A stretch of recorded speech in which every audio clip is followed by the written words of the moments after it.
Muy buenas tardes, bienvenidos un día más a Todo es Geopolítica, bienvenidos al programa en el que contamos, repasamos y analizamos todo lo que pasa, todo lo que sucede en el tablero geopolítico, de nuevo con un nombre propio, de nuevo con todo el mundo pendiente de Donald Trump, mirando a sus planes sobre Gaza, mirando a la situación en Oriente Medio con la propuesta precisamente del presidente de Estados Unidos de hacer una especie de resort en Gaza. Enseguida miramos estas cuestiones, hablando, por cierto, Donald Trump de desatar el infierno en Gaza, pero también hablando sobre Ucrania. Sugería que Ucrania sería parte de Rusia en algún momento, en una entrevista con Fox News que ha tenido lugar en las últimas horas, desatando de esta forma las alarmas en torno a Volodymyr Zelensky, en torno al presidente ucraniano. Pendientes de estas cuestiones, mirando también a Europa, reacciona a estas amenazas, a estos hechos, a estos aranceles al acero y al aluminio por parte de Donald Trump. Von der Leyen amenazaba con contramedidas mientras la situación se sigue girando en torno a lo que sucede en Ucrania con el enviado especial para Oriente Medio, con Steve Witkoff, que viajaba de incógnito, de sorpresa,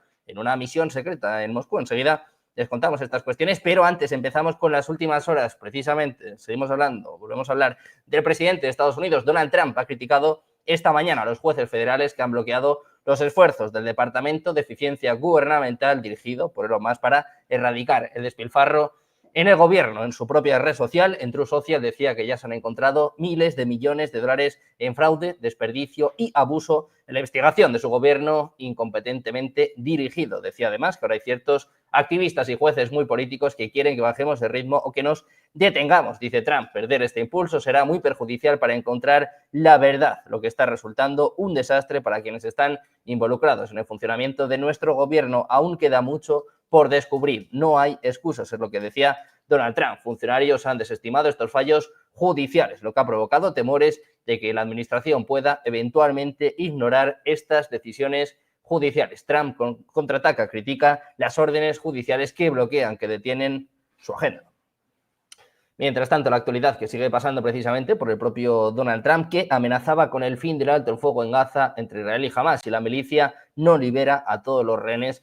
Este sábado fue una de las noticias de la tarde de ayer con Hamas, que hablaba de cancelar este intercambio de rehenes. Ha provocado una crisis, una alerta máxima precisamente en Israel, que tiene a sus fuerzas, a sus FDI, en máxima preparación. Al paso de estas noticias salía precisamente el presidente de Estados Unidos, un Donald Trump que amenazaba con desatar el infierno en Gaza. Amenazaba además con retener la ayuda tanto a Jordania como a Egipto si no aceptan a los palestinos que quieren reasentar para reconstruir la franja y construir allí una riviera de Oriente Próximo. También aportaba datos. Dice que Jordania ha recibido casi 1.700 millones de dólares, mientras Egipto ha obtenido 1.500. Mirando Oriente Medio, mirando a Gaza, estas propuestas de Donald Trump, también miramos a los hechos, miramos a los aranceles que firmaba precisamente ayer por la noche el presidente de Estados Unidos, 25% al acero y al aluminio, y respuesta en Europa. La Unión Europea, Ursula von der Leyen, ha prometido responder a los aranceles de Estados Unidos que impondrá tanto al acero como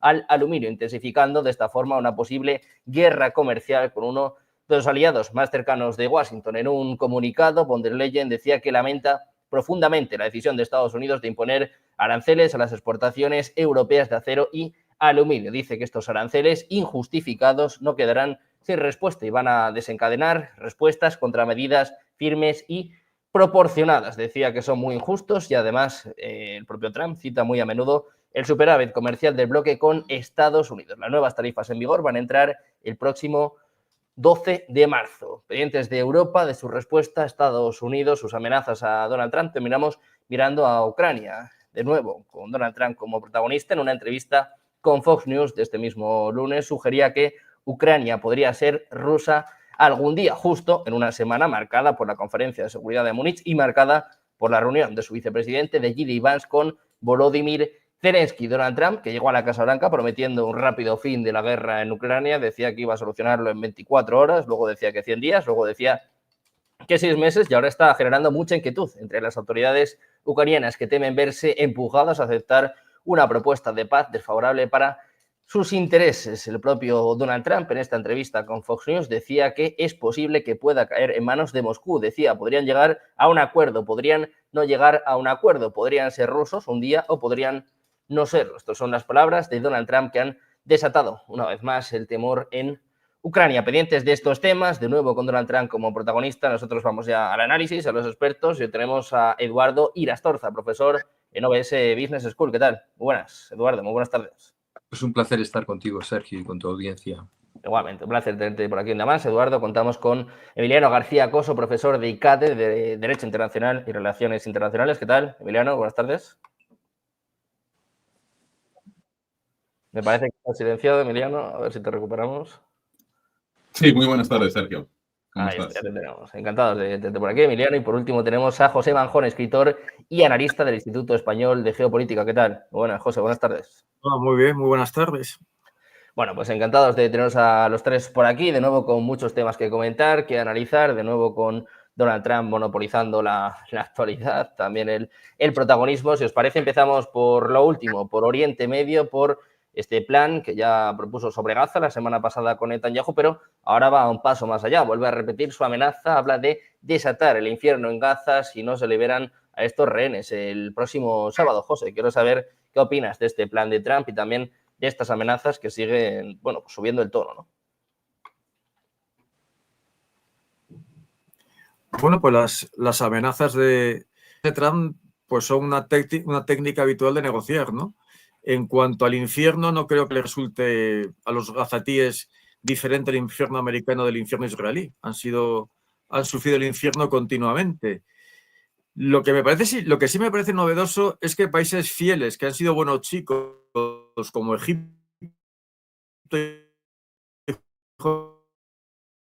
y por lo que sea, las relaciones, sobre todo el bloque occidental con Egipto, se tuercen, entonces Israel va a tener un problema mucho más grande que Gaza. Yo no sé hasta qué punto Trump mide y pesa lo que está diciendo, porque digamos que está presionando a países que tienen una presión interna fortísima, valga la redundancia. Egipto no puede hacer por Israel más de lo que está haciendo. De hecho, empieza a haber amenazas israelíes sobre el Sinaí, dejadas caer de manera más o menos indirecta, pero digamos que si Egipto cede en algo más de lo que está cediendo respecto al tema de Gaza, los días del régimen de Al-Sisi pueden estar contados. Y repito, no hay peón más importante para Israel y para Estados Unidos en su política exterior ahora mismo que Egipto. O sea, un cambio político en Egipto en estas circunstancias podría ser devastador y no es muy prudente andar amenazando a alguien que te está haciendo un gran favor y que además les ha ayudado bajo mano en bastantes ocasiones. Y respecto a Jordania, bueno, Jordania es un país satélite de Estados Unidos y Israel. Entonces, esas presiones desequilibran internamente esos países. Y si esos países no quieren recibir palestinos es porque saben perfectamente qué consecuencias internas puede tener la limpieza étnica en Gaza. Y bueno, pues a mí lo que más me sorprende, porque lo del infierno, tirar bombas, bueno, es la retórica habitual de Trump, de Netanyahu y compañía. Y los gazatíes pues ya han pasado por un infierno, han pasado por 2 infiernos y pasarán por 3 infiernos. Esto no creo que les impresione en gran manera. Pero sí es curioso que a los aliados de Estados Unidos en la zona, que han sido muy fieles, como Egipto y Jordania, se les empieza a apretar las clavijas. Y eso no es una señal muy prudente.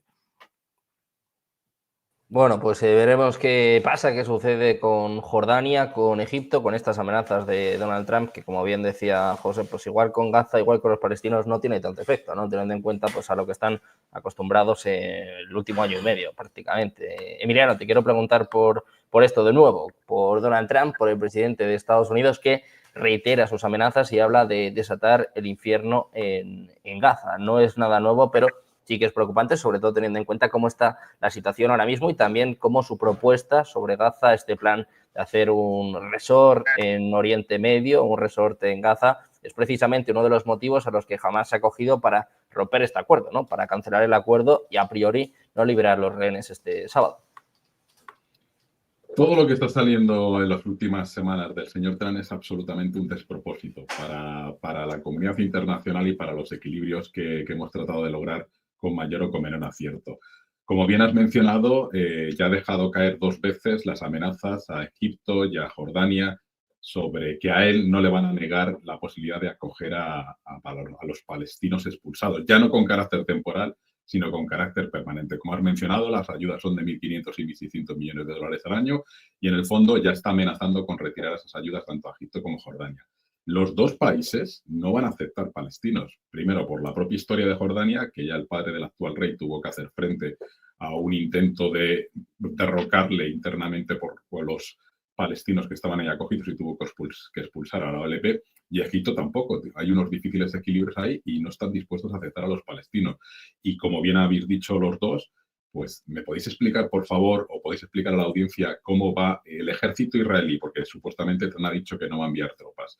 ¿Cómo va a expulsar a 2 millones de palestinos en Gaza? ¿Los va a matar a todos?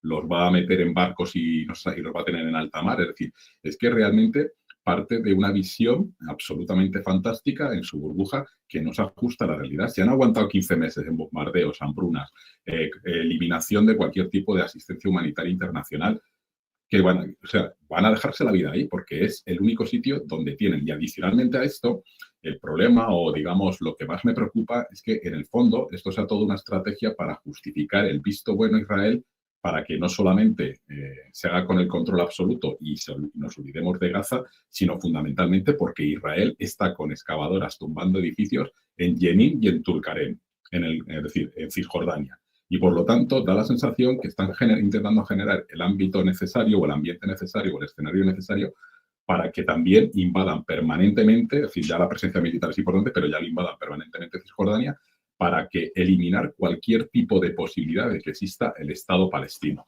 Por lo tanto, el resto de la comunidad internacional tenemos que hacer algo, porque no se pueden plantear las relaciones internacionales en un contexto así, de amenaza y ejecución de amenazas, porque lo único que hace es saltar por los aires el sistema internacional. Y eso es peligrosísimo para el contexto internacional.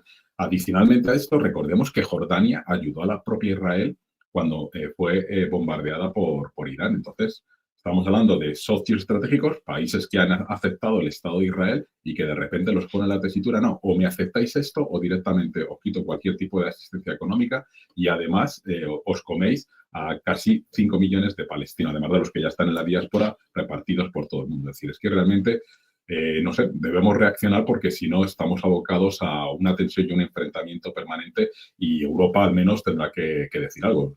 Contando con las debilidades que tiene Europa, pero debemos contar algo y tenemos que apoyar a Egipto, tenemos que apoyar a Jordania y, por supuesto, tenemos que apoyar al pueblo palestino. Bueno, pues de momento Europa que habla de responder a estos aranceles, enseguida vamos sobre esta cuestión, es la primera amenaza directa de Ursula von der Leyen, pero Eduardo, en lo que se refiere a la situación en Oriente Medio, quiero saber cómo valoras esta nueva amenaza de Donald Trump y también la situación, ¿no?, en Palestina, en Gaza. Es cierto lo que estaban comentando tanto José como Emiliano, que tampoco tienen ya mucho que perder, que ya están acostumbrados al infierno y que también estamos acostumbrándonos ya a estas tácticas, ¿no?, de Donald Trump, que primero amenaza y luego negocia, ¿no? Puede ser quizás la parte positiva de esto, que luego de lo que dice a lo que hace normalmente siempre va un trecho. Sí, yo siempre he defendido la idea de que en la línea política de Trump lo que hay es una voluntad de negociación. Siempre presenta una amenaza desproporcionada, esta es una más, no será la última, y posteriormente negocia. Con todo y con eso, yo creo que está pensando en Gaza y mucho más allá, y me explico. El Gran Israel también es una tentación para el propio Israel. Ese Gran Israel que va desde el Jordán hasta el Éufrates. Y es algo que juega a favor de los intereses militares y energéticos de Estados Unidos. Estados Unidos no se puede pasar sin el petróleo de Irak, Irán y toda esa zona. No se puede pasar sin ello. No es autosuficiente indefinidamente y tampoco quiere que esos recursos caigan en su gran enemigo, China. Con lo cual, yo creo que lo que se está buscando es un frente terrestre grande para enfrentarse con China. Y la mejor manera de entrar en China es a través de esas zonas musulmanas que están siendo esquilmadas, que están siendo esterilizadas puestas en campos de concentración, lo hemos visto en multitud de documentales, en multitud de artículos, multitud de expertos que ya señalaban esto, ¿no? El auténtico, la auténtica limpieza étnica de la China del Oeste. En ese sentido, pues entra dentro de la lógica de las cosas esas palabras de Trump diciendo que Ucrania algún día puede que vuelva al redil de la Rusia imperial, donde estuvo, ¿no? Eso le tranquilizaría su flanco en ese frente con China, que tarde o temprano pues, va a explotar. Quiere algo más que un simple día D y desembarcar en 4 sitios y avanzar. Hoy por hoy el único frente terrestre que tiene viable Estados Unidos es Corea del Norte, y Corea del Norte tampoco se va a dejar apabullar en una guerra proxy, en una guerra convencional. Tiene como mayor baluarte su poderoso complejo militar nuclear con misiles que pueden llegar hasta Estados Unidos, ¿no? Yo creo que hay que verlo en esa dimensión. Respecto a los ultimátums, bueno, pues suena un poquito a OK Corral, ¿no? Sueltas al rehén, o película de John Wayne, ¿no? También Río Bravo, tantos, ¿no? Yo creo que es una dinámica de lenguaje diplomático que está totalmente fuera de lugar. En este canal hay grandes diplomáticos que intervienen y opinan, ¿no? Y estoy seguro que están sorprendidísimos de ese lenguaje, ese tipo de amenazas, esa manera de llevar las cosas, que desde luego no es nada profesional, no es nada pragmática, y que busca en definitiva algo que creo que está en la esencia de Donald Trump, y es dividir para vencer y negociar de tú a tú, primero con uno y luego con otro. Ahí es donde Europa va a tener que mostrarse como un solo frente, porque es imprescindible e inaplazable su unidad para responder a eso. Si no, esta crisis de Gaza va a acabar con Europa como pagana y Europa, es decir, que cubra los gastos de la repatriación y la asimilación de esa población que está, no lo olvidemos, en su tierra desde hace cientos y cientos de años. Esto es algo que pone en entredicho la credibilidad de organizaciones internacionales.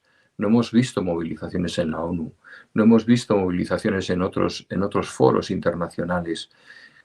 Esto yo creo que es un síntoma más de la necesidad de reestructurar las instituciones que organicen un mundo que, lo quiera o no, Donald Trump, ya es plural, ya es múltiple. Y en ese sentido de entendimiento es donde debemos trabajar.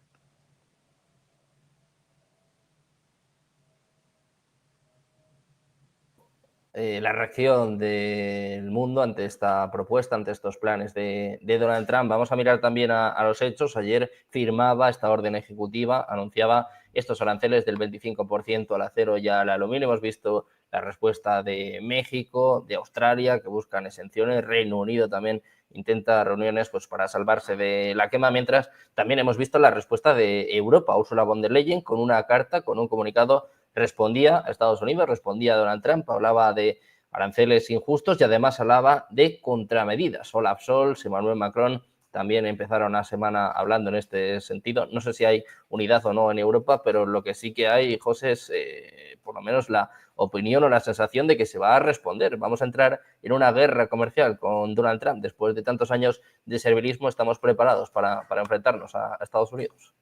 Yo creo que ahora mismo lo que quizá empiece a resultar muy atractivo es un bloque económico con Rusia y tener la energía barata, las materias primas baratas y un socio mucho menos poderoso que Estados Unidos que no nos puede tratar así. Creo que es otra cosa que tendrían que empezar a pensar. Bueno, no lo van a pensar jamás los que mandan en Europa, pero bueno, los negocios son los negocios y si fallan por un sitio hay que buscar por otro. Europa tiene también sus intereses y quizá, pues no sé, la energía más barata, un socio menos prepotente, pues resulte más interesante que Estados Unidos. Ya veremos, porque esto es el inicio de un camino. Lo que está claro es que el vínculo transatlántico se ha convertido en una auténtica correa que tira de nuestro cuello y que además Estados Unidos tiene decidido que su déficit y sus problemas económicos los va a pagar Europa. ¿Y por qué los va a pagar Europa? Porque Europa hace lo que siempre han hecho las colonias, que es dar dinero a la metrópoli. Las colonias no están hechas para invertir dinero en ellas, están hechas para dar dinero a su explotador. Y bueno, Europa se ha puesto de tal manera en brazos de Estados Unidos que lo tiene francamente difícil, porque la otra alternativa hoy en día es, bueno, es anatema. Pero repito, en algún momento la dirección europea tendrá que pensar en los puros intereses de Europa. Ese día tendrá que llegar porque si no, todo este tinglado de Bruselas se vendrá abajo. Porque llegará un momento en que si las naciones ven que Bruselas se limita sencillamente a mantener el estado de sumisión y de este estado lacayuno respecto a Estados Unidos, pues Estados Unidos empezará a negociar uno con cada país, empezará a hacer tratados bilaterales, que es la idea de Trump, básicamente, y Bruselas quedará señalada por su ineficacia y además será derribada por los propios países que la componen. Repito que la táctica de Trump es muy sencilla. Es uno a uno, coger a otros países de la Unión Europea y volverlos contra Bruselas. Y lo tiene francamente fácil, lo tiene muy, muy fácil. Bueno, pues pendientes de estos planes de Donald Trump, este famoso divide y vencerás, que igual con Europa no le hace tanta falta, porque ya de por sí la verdad que la unidad no es lo que inspira, pero sí que parece que se quiere responder a estas amenazas de Donald Trump, a estos aranceles. Emiliano, quiero saber qué opinas tú de lo que ha dicho hoy Ursula von der Leyen y también qué puede hacer Europa, si ahora tiene que acercarse a China, si ahora hay que acercarse a Rusia, intentar restablecer las relaciones. Claro, ahora Trump se lo pone muy difícil a la Unión Europea. Sí, la verdad es que hay que recordar que la política comercial está comunitarizada, es decir, eso significa que los Estados miembros no pueden hacer nada, sino que es la Unión Europea la que decide cómo y de qué manera negocia a nivel internacional en el contexto del comercio. Entonces, realmente esto es un increchendo de la guerra comercial que llevamos desde su primera administración, porque recordemos que Biden mantuvo también parte de los aranceles que había adoptado la primera administración de Trump. Entonces, ¿qué significa esto? Que obviamente vamos a responder y vamos a responder desde el punto de vista de contramedidas en el marco de incremento de aranceles también de productos norteamericanos. Pero creo que independientemente de cuánto subamos los aranceles nosotros, creo que lo más importante es que si han previsto la llegada del señor Trump, que creo que ha sido así, lo más importante es poner en funcionamiento la apertura de otros mercados. Tenemos un acuerdo maravilloso con Canadá, CETA, que me imagino que ahora estará encantado también, habida en cuenta del impacto que tiene en la economía canadiense, en la aplicación también del 25% de aranceles al acero y al aluminio canadiense. Tenemos un acuerdo bilateral con México, tenemos otro con Mercosur, aunque no está en funcionamiento la parte comercial por algunas reticencias de Lula.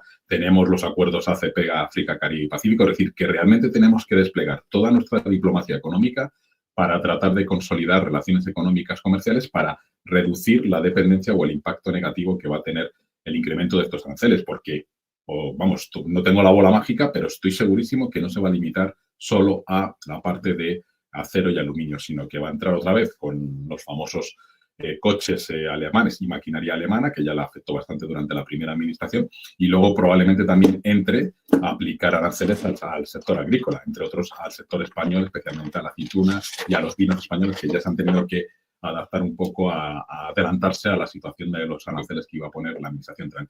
Y como plantea José, y que aquí lo hemos hablado en algún momento, nuestro escenario ideal hubiera sido que Rusia estuviese o dentro o con un partenariado especial al estilo de lo que va a tratar ahora de renegociar Reino Unido después de lo que ha visto de lo que su principal socio le va a hacer a ellos también. Y entonces tendríamos, por una parte, una energía barata, con recursos y minerales raros también aún accesible, y podríamos hacer frente a los dos gigantes, que tres, China, Estados Unidos e India. Es decir, eso hubiera sido el escenario ideal para hacer una especie de integración euroasiática con Rusia dentro.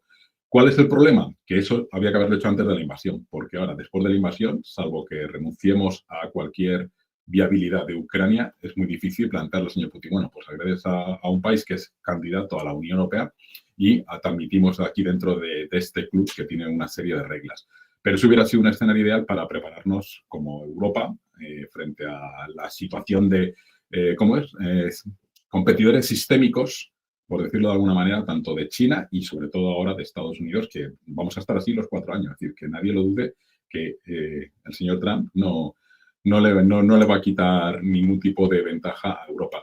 Y además me sorprende muchísimo porque en una conferencia de prensa que dio ayer el señor Trudeau, lo que explicó fue, señor Trump, es decir, los aranceles que usted está poniendo al acero y aluminio, resulta que los coches que utilizan aluminio, pues los diferentes componentes van a Canadá, vuelven a Estados Unidos, vuelven a ir otra vez a Canadá. Es decir, que está tan integrada la economía que, bueno, que de nuevo volvemos a la misma. El único perjudicado o uno de los más perjudicados van a ser los consumidores norteamericanos. Y además de ese perjuicio, adicionalmente, a ver cómo contiene la inflación, que es una de sus grandes estandartes electorales. Así que, bueno, pues no sé exactamente de qué equipo de consejeros se reúne, pero realmente creo que es un desastre para el conjunto y especialmente también para la sociedad norteamericana.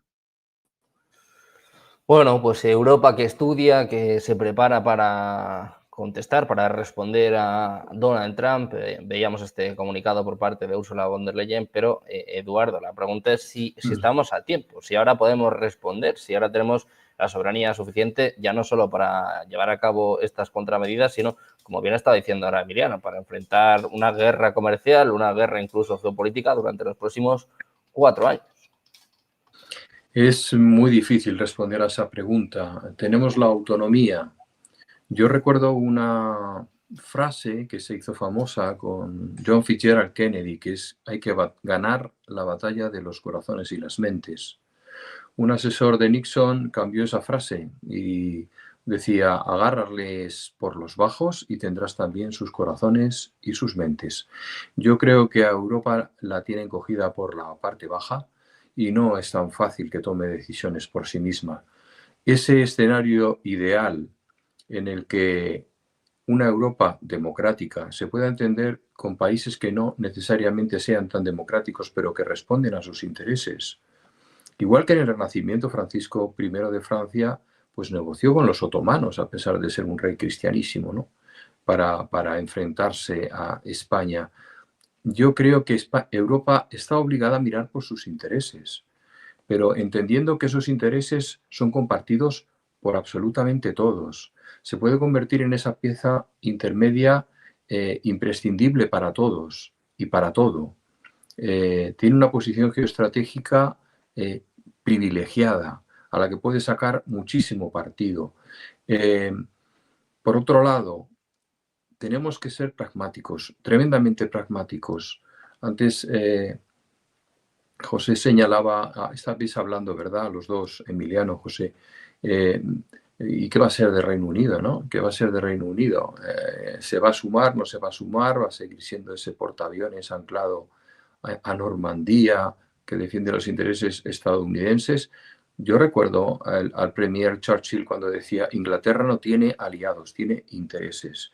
Me gustaría que ese sentido pragmático volviese a imperar en las cancillerías europeas, que no cayesen en el juego de ir uno por uno cediendo a los intereses o a los juegos de manos de la nueva administración Trump.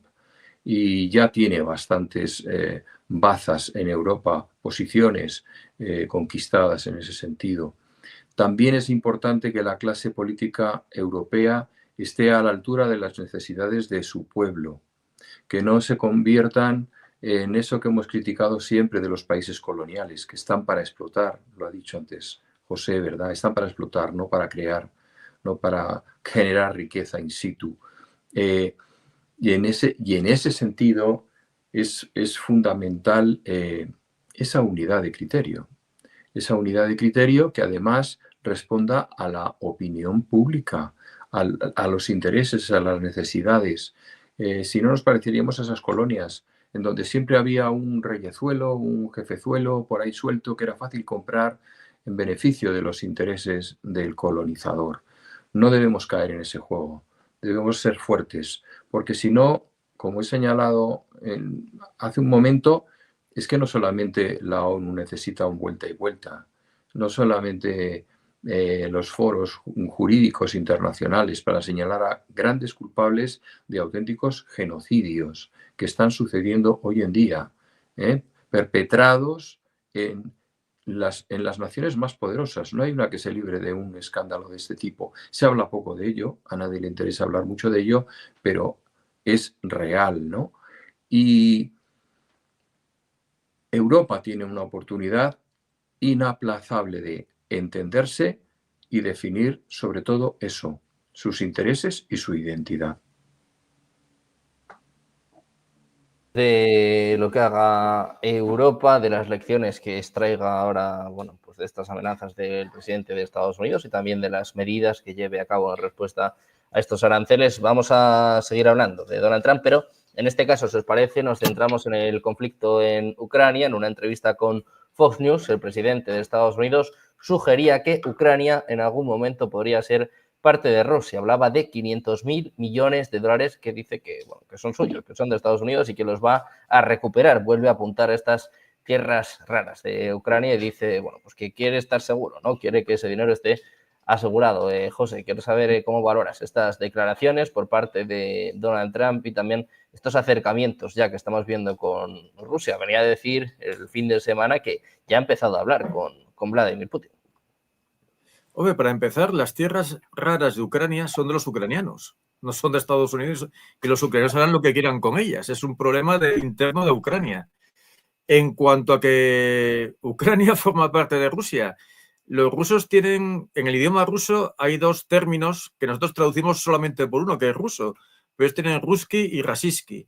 Ruski es la población eslava de religión ortodoxa que formó parte de la Rus de Kiev, luego de Vladimir, luego de Moscú, y que, bueno, tiene una herencia cultural común, que son rusos, bielorrusos, ucranianos.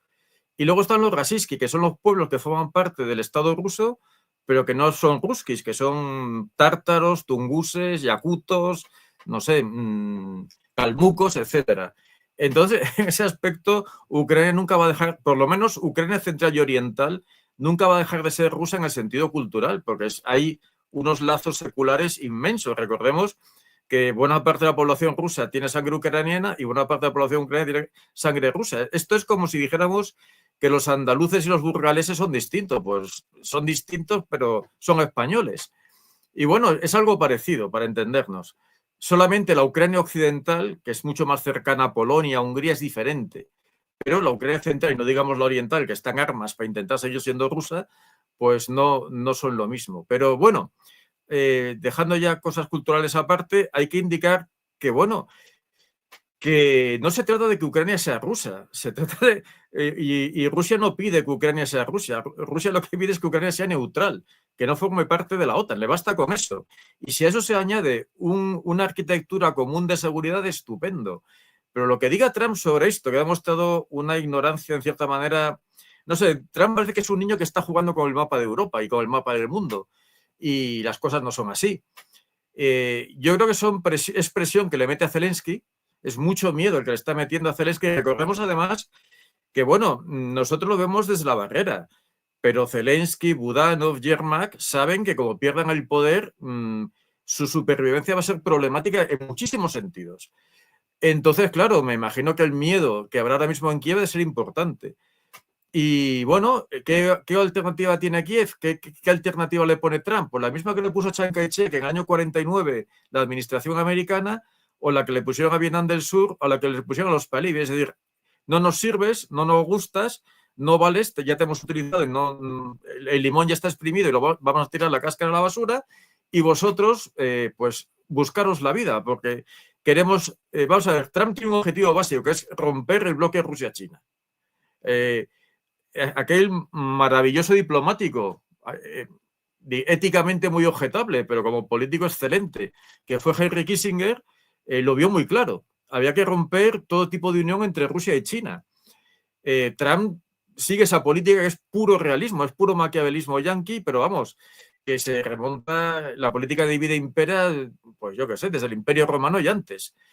Entonces, bueno, lo que quiere hacer Trump es romper ese eje eurasiático.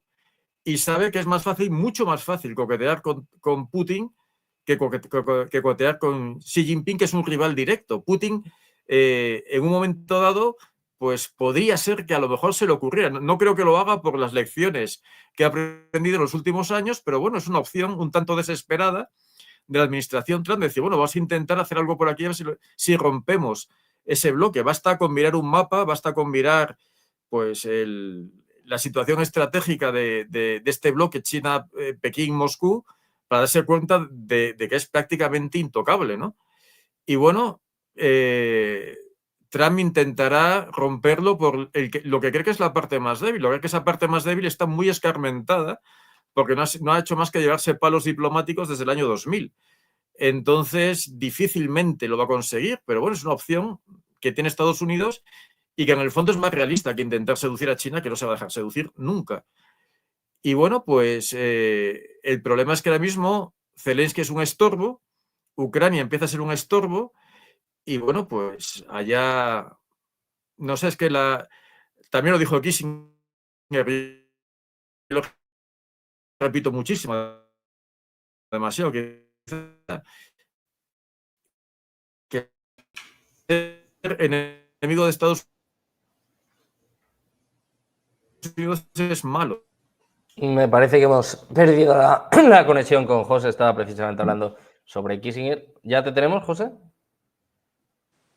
No, me parece que lo hemos perdido. Vamos a continuar. Enseguida recuperamos el sonido, recuperamos a José Manjón. Estaba hablando precisamente sobre la situación en Ucrania, las palabras de Donald Trump. Hablaba de este miedo, de esta presión máxima para Zelensky, además en una semana muy importante, Emiliano, en una semana que está marcada por la conferencia de seguridad de Múnich, por la reunión de Zelensky con J.D. Vance. ¿Es casualidad que Trump diga esto sobre Ucrania en una semana tan importante, la semana en la que se suponía también que se iba a filtrar el plan de paz? ¿Es una forma de presionar a Zelensky y a Ucrania?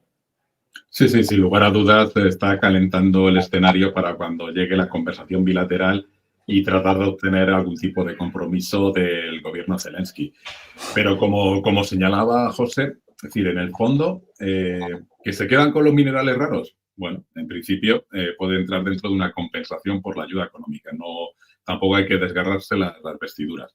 ¿Que no va a entrar en la OTAN con carácter indefinido? Pues tampoco pasa nada porque recordemos que Ucrania firmó acuerdos bilaterales de seguridad con todos los países que integran la OTAN. Entonces, pues tampoco pasa nada.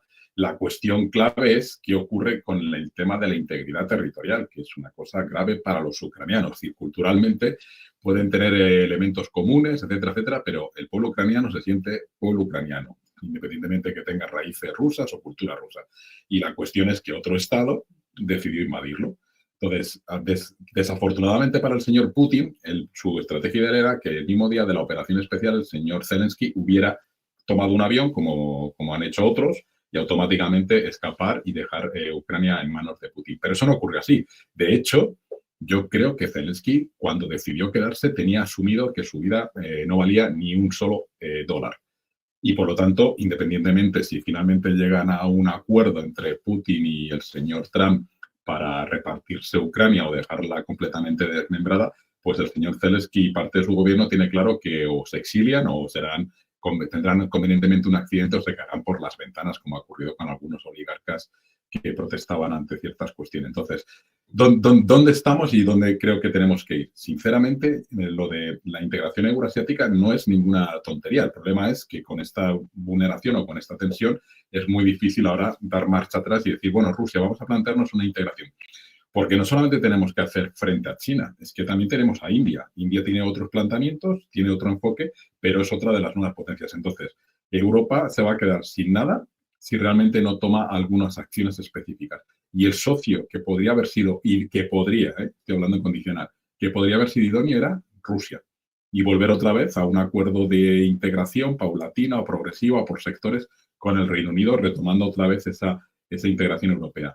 Y Estados Unidos, si tuviese algo, digamos, de visión a futuro, pues debe ser consciente que las dos nuevas potencias es China e India. Y que ellos, de los Estados Unidos, como consecuencia que llevan 20 años deslocalizando sus empresas en terceros países por razones de costes empresariales, pues la única opción que tienen es, vamos a tener déficit comercial con Europa, con China, y ahora con India o con Filipinas o con Vietnam, con cualquiera de ellos. Porque si miráis los números con Vietnam, también es sorprendente que tengan déficit comercial con Vietnam. ¿Por qué? Porque muchas empresas norteamericanas salieron de China ante la primera guerra comercial y se fueron implantando en el sudeste asiático. Entonces, Lo que tiene que tener en cuenta el señor Trump cuando empieza a mover este avispero es que la industria norteamericana se fue y ahora en 4 años no va a lograr que vuelva. Entonces, bueno, puede iniciar las guerras comerciales que quiera, pero en relación, o si tuviese algo de visión, Estados Unidos, digamos, tendría que haber apostado por mantener Europa y, por lo tanto, no iniciar guerras comerciales que nadie desea,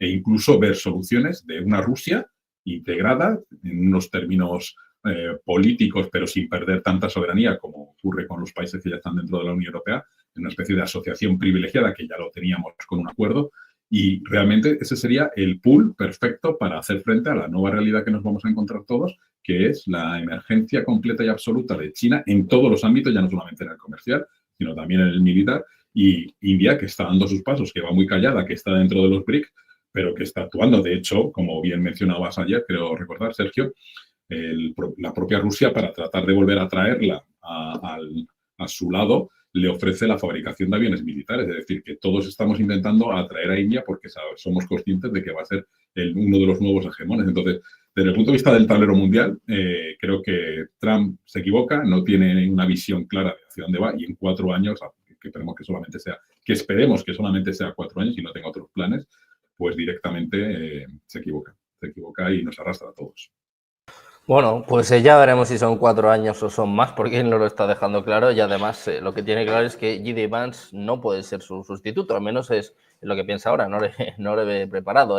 Eduardo, te quiero preguntar también sobre esta cuestión, sobre la situación en Ucrania con Donald Trump, que sugería que en algún momento podría ser parte de Rusia, con también el enviado especial Witkoff, que ha sido visto en un avión precisamente volando a Moscú. Se habla de una misión secreta. ¿Puede ser parte del inicio de la negociación? ¿Es una forma de presionar a Ucrania? Eduardo, ¿cómo ves tú estas últimas declaraciones?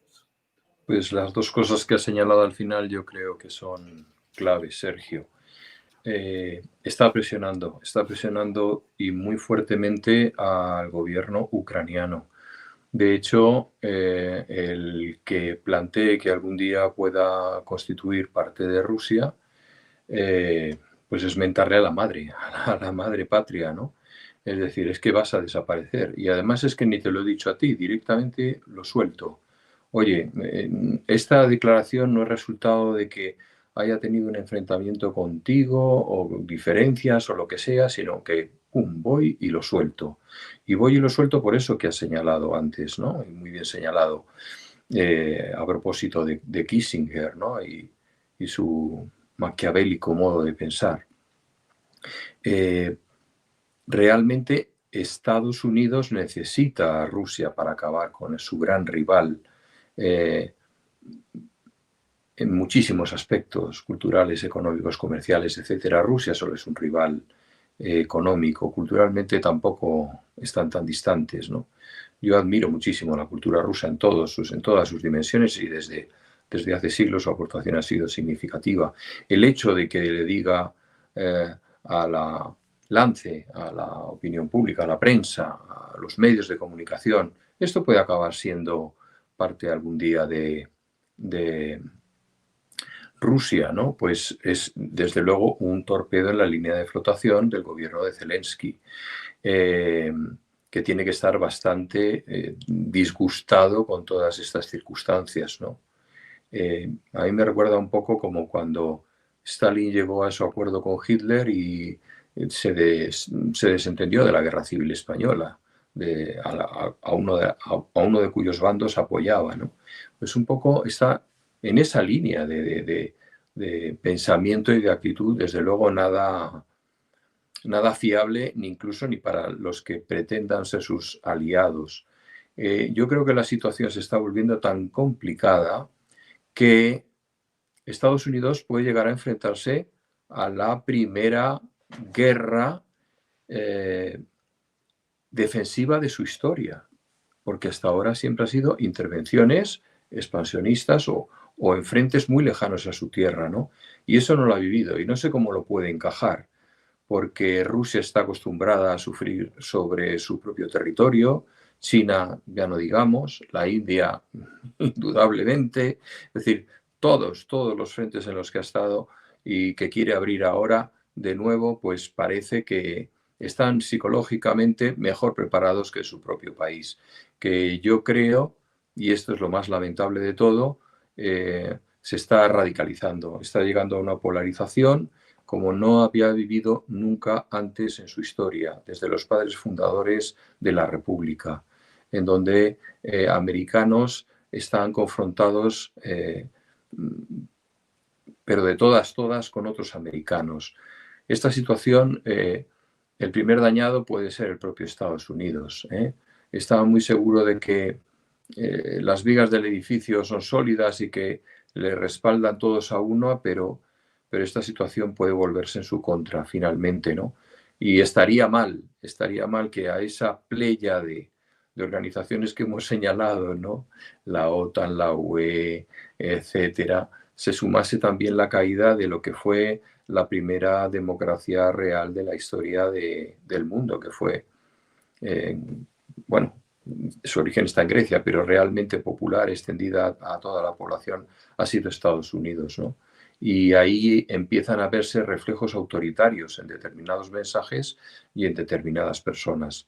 Eso no lo puede consentir el resto del mundo, no lo puede admitir. Hay que hacer entrar en razón a esta especie de circo que cada día nos despierta con una nueva llamada de atención, ¿no? Hoy es el sábado infierno en Israel. Parece una matiné de cine de estas de ciencia ficción de los años 50, ¿no? No podemos caer en eso. Hay muchísimo en juego. Y respecto a Ucrania, también hay algo que a mí me duele especialmente, ¿no? Y es el hecho de que haya reducido a 18 años la edad de incorporación en las Fuerzas Armadas oficialmente, porque ya hay jóvenes, los hemos visto en documentales, que con esa edad o incluso edades inferiores ya están muriendo en los frentes. Yo creo que todos somos conscientes de que esa guerra no puede acabar en una victoria de Ucrania. Yo lo siento por los ucranianos. A veces lees comentarios que te dicen eres un rusófobo o eres un rusófilo. ¿Me apoyas en tal? No, hay que ser pragmáticos. Esta guerra ya no se puede ganar porque el principal aliado, que era Estados Unidos, le está dando la espalda. Y ver morir a gente joven que tiene que ser la que reconstruya ese territorio, se trata de personas, sobre todo de personas, no pueden caer inútilmente en una confrontación que no tiene futuro.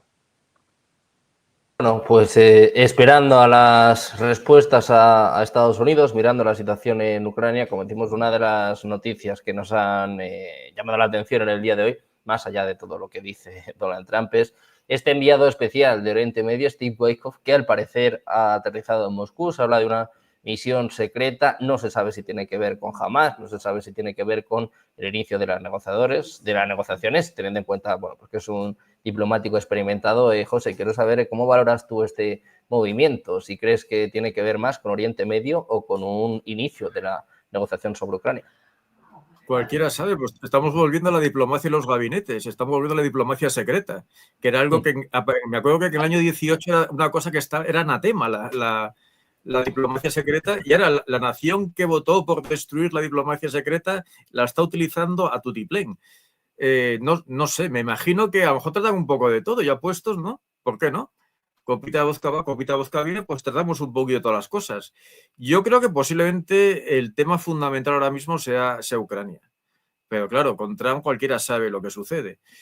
Pero me imagino que sí, que el tema de Ucrania es una urgencia y claro, cuando América tiene esa urgencia, Putin puede jugar maravillosamente bien con los tiempos. Recordemos que por un lado tenemos un tipo muy, muy impulsivo y por otro lado hay un tipo muy cerebral. Y si el tipo impulsivo tiene prisa, el tipo cerebral va a acabar jugando al ajedrez con él y haciendo con él lo que quiera. Y recordemos que en la diplomacia rusa hay señores como Lavrov que llevan más de 40 años metidos en uno de los ministerios de Asuntos Exteriores más complejos del mundo. Entonces, bueno, las prisas americanas no son ninguna buena señal ni para Ucrania ni para Europa. Cuidado con esto, que ya veremos esto en qué puede acabar. Y yo creo que sí, que posiblemente traten de Ucrania porque hay mucha prisa por liquidar ese tema. Y las declaraciones atrás que son una auténtica bofetada al gobierno de Kiev. Pero claro, es Trump, cualquiera sabe. Emiliano, te lo quiero preguntar a ti también. ¿Qué esperas de esta visita? Estoy leyendo por ahí que hay alguno que dice que ya no es tan secreta cuando lo sabe todo el mundo. Bueno, se ha ido filtrando durante la mañana de hoy. Al parecer han pillado también el avión, que a qué se le ocurre. Y si vas a una misión secreta, ir con tu propio avión, también te digo. Pero bueno, Emiliano, quiero saber qué opinas. ¿Con qué tiene que ver? ¿Con Oriente Medio, con Hamas o con la situación en Ucrania? Que como bien dice José, pues también hay que o quieren solucionarla cuanto antes.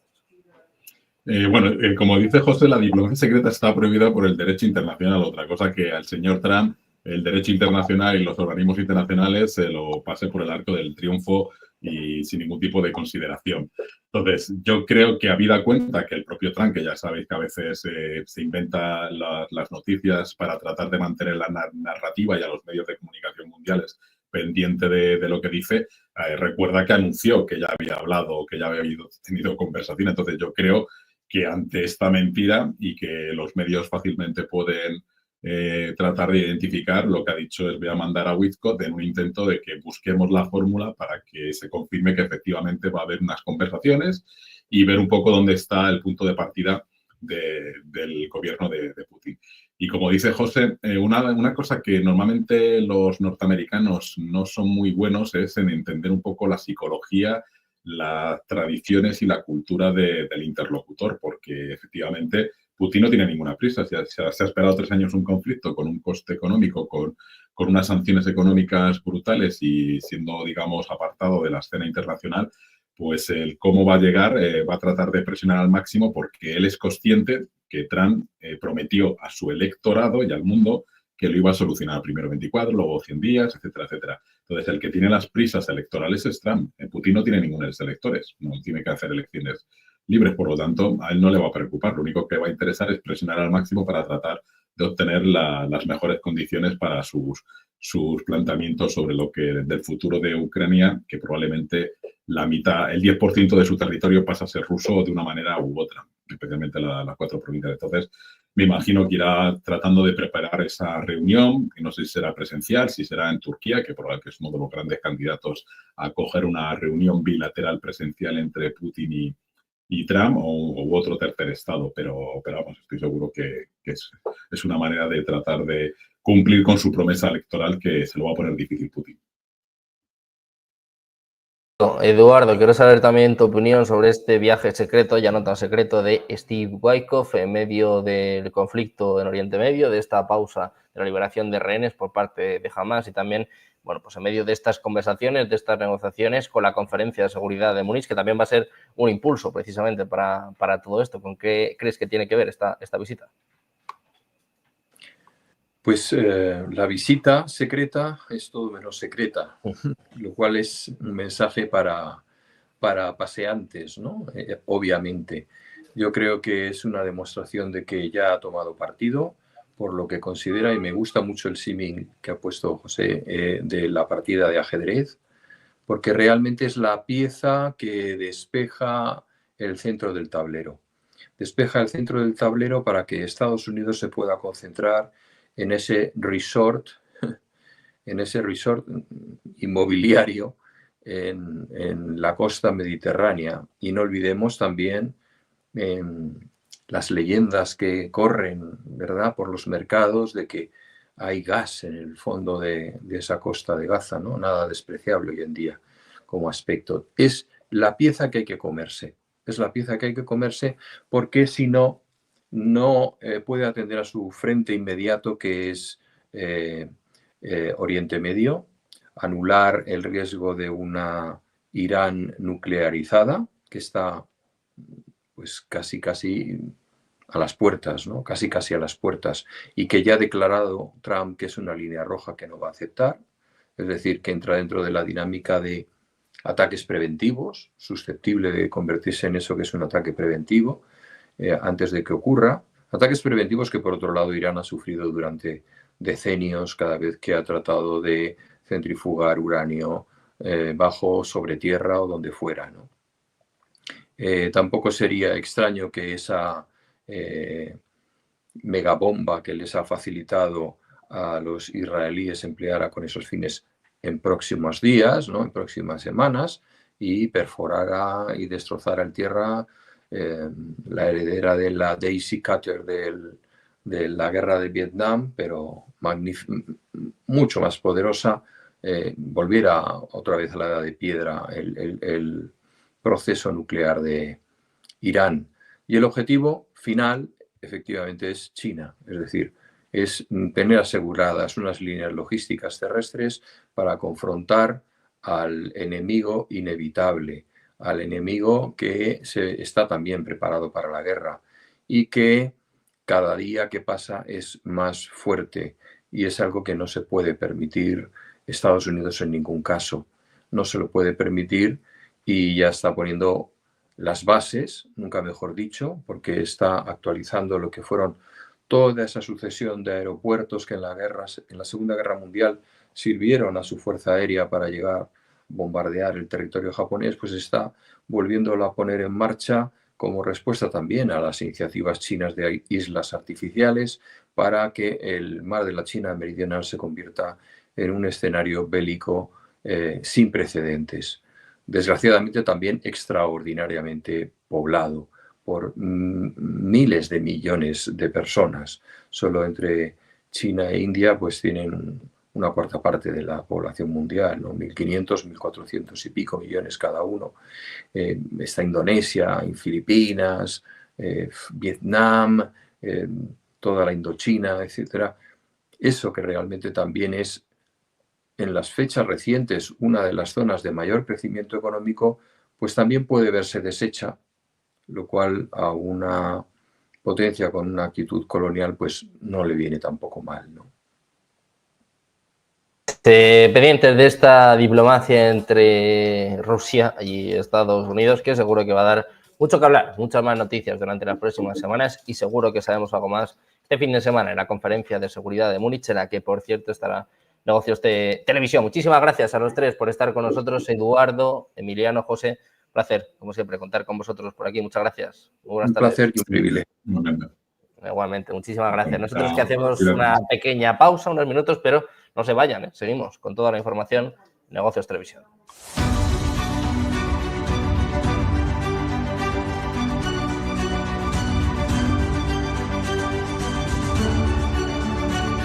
Y la expansión del balance